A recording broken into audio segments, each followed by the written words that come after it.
bus back to his house in Rockford. Never heard that one. Okay, well, I can't paraphrase it because he tells it with such rapture.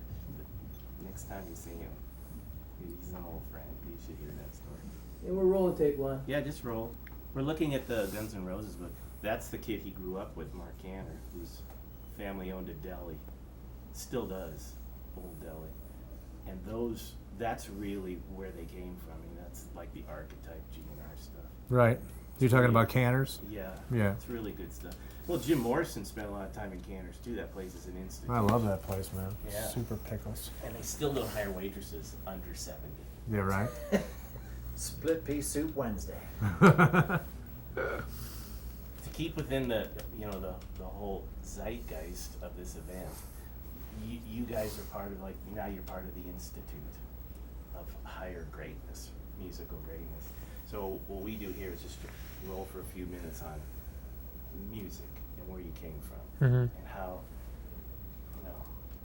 you started and what brought you to this point where now you're adored, no pun intended. But was there a music store in your neighborhood when you were growing up that you spent time in, like a hang? There was a record store in my neighborhood. And Yeah. my brother was a drummer, so I got all his kind of,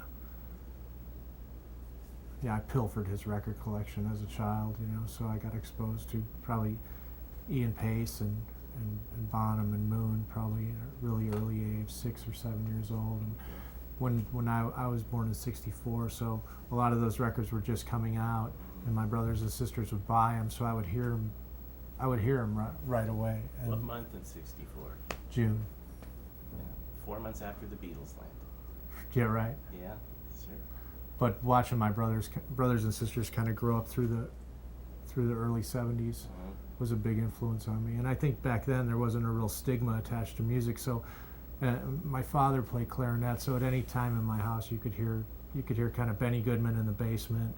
You could hear maybe Ricky Lee Jones in my sister's room, and you could hear like Machine Head, coming from my brother's. So you had a very eclectic music environment. Yeah, but I think I attribute that as probably the biggest single influence as to why I sit here now. It's just because to become a good musician, you've first got to become a great listener. Yes. You guys do me a favor. Just shake your whole bodies and just slide the other way, facing. Yeah, right there. That's perfect. Thank you. Well, I had a slightly opposite experience to him in that my father was a musician, but I was completely dissuaded from playing. We had guitars in the house. I wasn't allowed to touch them. I would get in trouble if I was caught even touching a guitar, I can remember having, my father had this beautiful 64 Strat white, like a Ritchie Blackmore type Strat. And it's like a, holy object. You weren't even allowed to hit the string, kind of thing. And even like my grandma's house, they had a piano, and I wasn't allowed to touch the piano, even though that's all I wanted to do.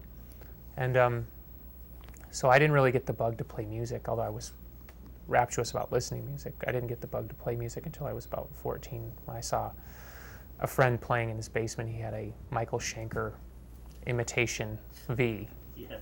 And it was just something about him playing the V under the white bulb in the basement that it was just like this electric moment.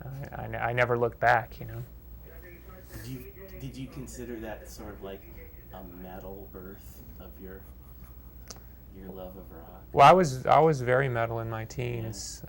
I mean, those influences are obviously in the band, and I think that's always kind of puzzled people because they don't understand what it was like to grow up in Chicago during the 70s and 80s, where there wasn't that social distinction. Metal was in the high place. It wasn't these fruity bands. And even a band like Cheap Trick still worked within the metal rock sphere, so it's even the Cars, it was okay to listen to them.